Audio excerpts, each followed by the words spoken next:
Yuya takes Luna home, and Lexia stays on the bed, looking at the innocent-looking assassin.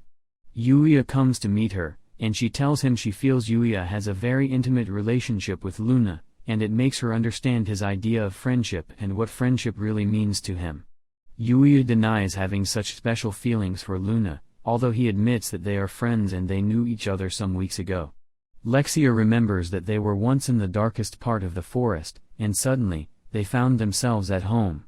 She feels concerned about that and asks Yuya what magic he used to bring them home from the darkest region of the forest. Yuya tells her it is teleportation magic. He says that he had created a teleportation link from the forest to his house so he can find it easy to travel from the forest back home. Lexia immediately jumps to meet him. She asks him if he doesn't know that teleportation magic is a great magic that barely exists in their world. It is known as legendary magic, and it is only read about in fantasy. Yuya doesn't know that the magic skill is that important. He tells Lexia that he didn't know, and Lexia informs him that the magic he used like a minor thing is enough to cause war between countries. She informs him that the magic is so powerful that if people know he has the power, it could cause war and lead to destruction. She warns him that he shouldn't use it in front of any other person.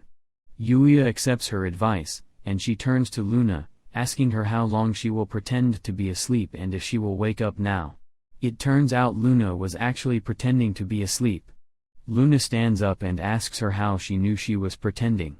Lexia laughs at her and tells her it is obvious to everyone that she is pretending, and even Yuya knows she is pretending. He only kept quiet and watched her because he wanted her to wake voluntarily.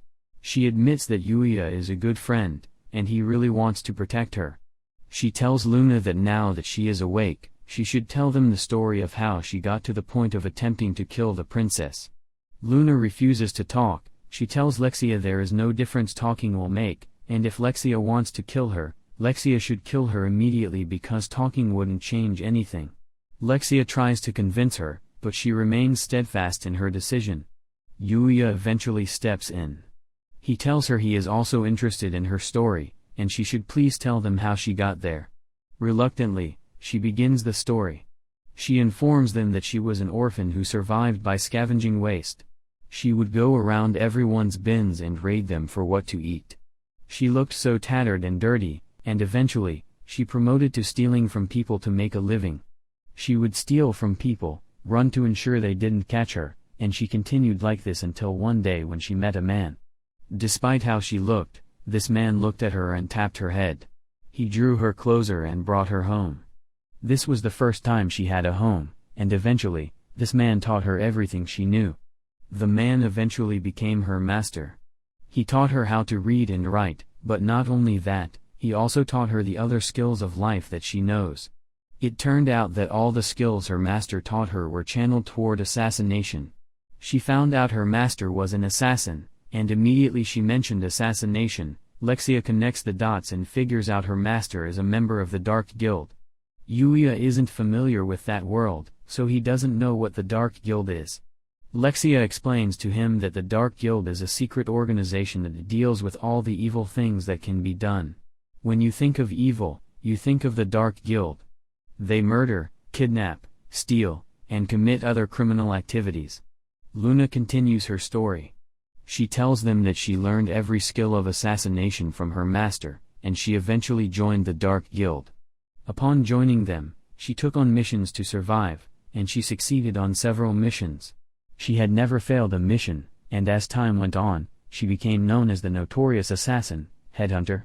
Lexia says she knows the name. She claims she had heard the name several times, and reports had been made to the king about the assassin. Luna says one day, just as usual, she got a mission to kill the princess of Asilia, Lexia, which is the reason she had come to that part of the forest in the first place. Yuya is shocked to hear all this. He asks Knight if Knight knew who Luna was the first day they met her, and Knight nods in affirmation. Luna tells them that she is done with the story, and they can now kill her. Yuya wonders why she wants to die, and she explains to them that the instant she took that mission, her death was sure. And the moment she executed that mission, she had signed her death warrant, so that even if the process didn't kill her, the Dark Guild would find out that she had failed the task, and they would send assassins to kill her. She tells Yuya that he has no reason to feel that much pity for her because she had lived a horrible life, and she only just met him a few weeks ago, and she doesn't have any special relationship with him, so he shouldn't care about her. Yuya screams at her. He admits they met just a few days ago, but it doesn't mean they aren't friends. He tells her he considers her a friend and he won't allow her to die. However, she knows the reality that her death is sure. She feels the probability that Lexia will let her go is low, and even if she lets her go, she won't survive from the Dark Guild. Lexia asks to speak for herself. She says she isn't interested in killing Luna, and she is going to give Luna an option. She tells her that she should work for her. She claims there is no way the Dark Guild will reach her if she is the personal security guard of the princess, so Luna doesn't have to worry. Luna refuses. She wonders if Lexia has forgotten that Luna attacked her a few minutes ago. Lexia says she remembers, but it is only she and Yuya that know about the attack, so if they keep it a secret, there is no way anyone will know. She begs Luna to accept the offer and says she doesn't want Luna to die. On the other hand, Luna feels she doesn't deserve that second chance. She feels there is no way a devil like her can stay around a pure person like Lexia. She looks at her hands, remembering the number of people she has killed, and says she doesn't deserve any redemption. Lexia sees her looking at her hand. She holds the hand and compliments that Luna's hand is so soft. She asks Luna how she maintains such a very soft hand despite the work she does. Luna attempts to tell her it was because of Yuia's bath, but she stops in the middle. Lexia gets angry. She jumps at Luna and tells her that in the instant she failed in her attack, she lost the fight. And since she lost the fight, she has to obey the command of the person who had won the fight. For that reason, she has no other choice than to become Lexia's personal guard. Luna eventually accepts, and she calls Lexia her lord. Lexia is glad about that. She tells Luna that as her first command, she doesn't have to call her by her ceremonial name, and she should just call her Lexia. Luna calls her a chaotic princess and addresses her by her name. On the other hand, Lexia's captain and the other guards are being chased by monsters. Her captain prays, even on the verge of his death, that Lexia is fine. As the new friendship with Luna starts, Lexia asks her what she is saying about the bath, and Luna explains that Yuya has a bath that not only cleanses the body but also heals every illness and makes one stronger. Lexia insists on using the bath, and she drags Luna to follow her. She asks Yuya if he wants to join them, but he says no. They get to the bath, and at the bath, Lexia asks Luna if she likes Yuya. Luna denies the accusation and says no, so Lexia tells her that since she doesn't like Yuya, she should have no issue if Lexia and Yuya marry. Luna screams, she can't think of such a possibility, and Lexia accuses her, saying that if she doesn't like Yuya, there is no reason why she is bothered about who Yuya marries. Reluctantly, Luna admits that she admires Yuya as a fight mate and partner, but she doesn't know if she feels anything more than that for Yuya.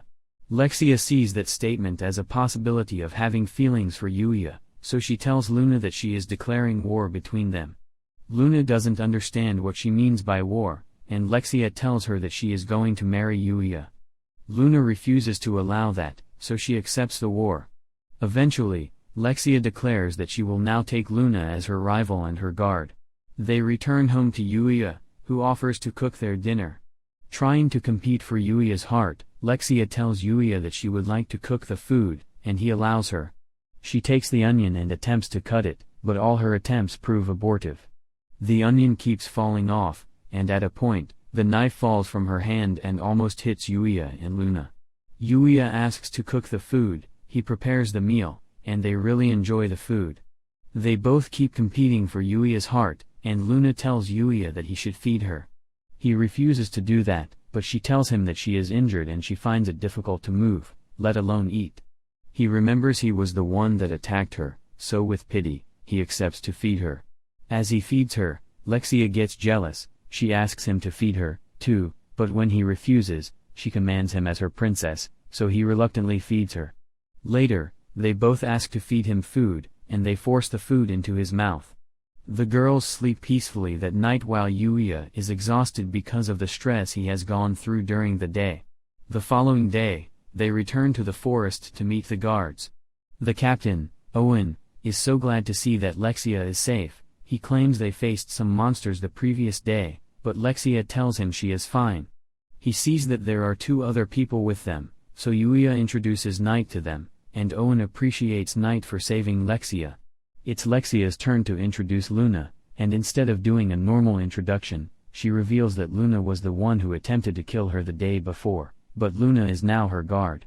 Owen and the other guards become alerted against Luna, and they point their swords at her. Lexia begs them to calm down, and when they refuse to listen, she orders Luna to kill them.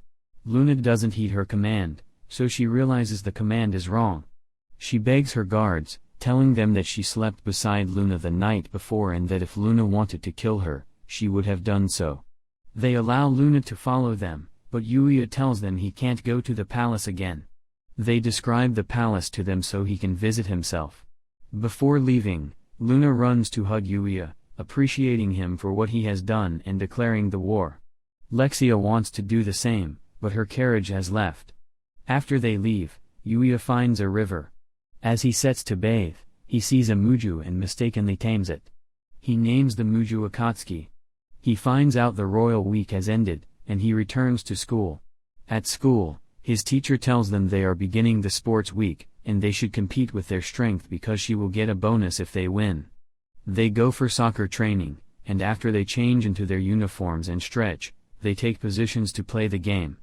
Yuya doesn't understand the rules, so he starts as a goalkeeper. His team has a very great player named Ryo who scores at every opportunity, so to make Yuya's team lose, Rin decides to distract Ryo. She asks Kade to jump with her body, and with the distraction, another boy takes the ball from Ryo and tries to score at Yuya's goalpost, but to their shock, Yuya saves the ball. Yuya asks what he should do with the ball, and they ask him to throw it as hard as possible. When he throws the ball enters the opponent's goalpost.